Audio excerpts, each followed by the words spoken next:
தேவனால் பயன்படுத்தப்பட்ட பாத்திரம். அவர் இயேசு கிறிஸ்து பெருகவும் நான் சிறுகவும் வேண்டும். யோவான் 3:30. தலைப்பு: ஆண்டவர் ஆற்றல் தருவார். இந்திய மிஷனரி ஜோனத்தன் கோஃபோர்த்.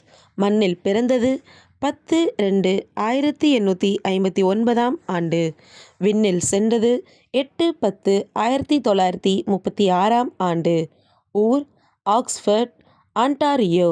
நாடு கனடா. தரிசன பூமி சீனா. மிஷனரி பணி.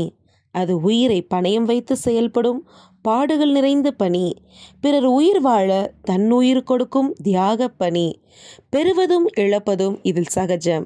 மிஷனரிகள் ஒவ்வொருவரும் இழப்பிற்கு பெயர் போனவர்கள்.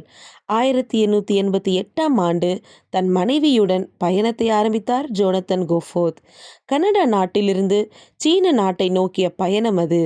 மிகுந்த தாகத்துடனும் மாபெரும் தரிசனத்துடனும் சீனாவை அடைந்தார். சுவிசேஷ பணிக்கான இடங்களை தெரிவு செய்தார்.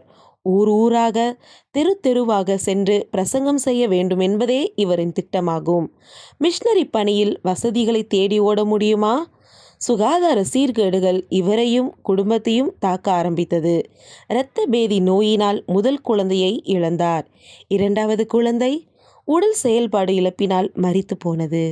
ஓர் அறியப்படாத நோயினால் மூன்றாவது குழந்தையும் மரித்து போனது. ஒன்றன் பின் ஒன்றாக தனது 6 குழந்தைகளையும் இழந்தார். வாழ்க்கையின் இழப்புகளால் வேதனை அடைந்த அவரை வேத வாசகங்களே ஆறுதல் படுத்தியது. தன் இழப்பை பெரிதுபடுத்தாமல் மீண்டும் இறைப்பணியை தொடர்ந்தார். பல முறைகள் சீன மக்களால் தாக்கப்பட்டார். நோய் நொடிகளால் தன் பலத்தை இழந்தார். பல இடங்கள் மாறியதால் அவர் உடல் சோர்வு கொண்டது. பாக்சர் யுத்தம் என்று சொல்லப்படும் சீன போரில் படுகாயம் அடைந்தார். எத்தனையோ உபத்திரவங்கள் ஏற்பட்ட போதும் ஆயிரக்கணக்கான மக்களை இரட்சிப்புக்குள் நடத்தி ஞானஸ்நானம் கொடுத்தார். அயராத உழைப்பினாலும் வயோதிபத்தினாலும் பார்வைகள் மங்கி இழந்து போன நிலையிலும் பரமனின் பணி செய்த கோஃபோர்த் பிறந்த தினம் இன்றுதான். அன்பரே, ஆற்றல் தரும் ஆண்டவரை உறுதியாக பற்றி கொண்டுள்ளீர்களா?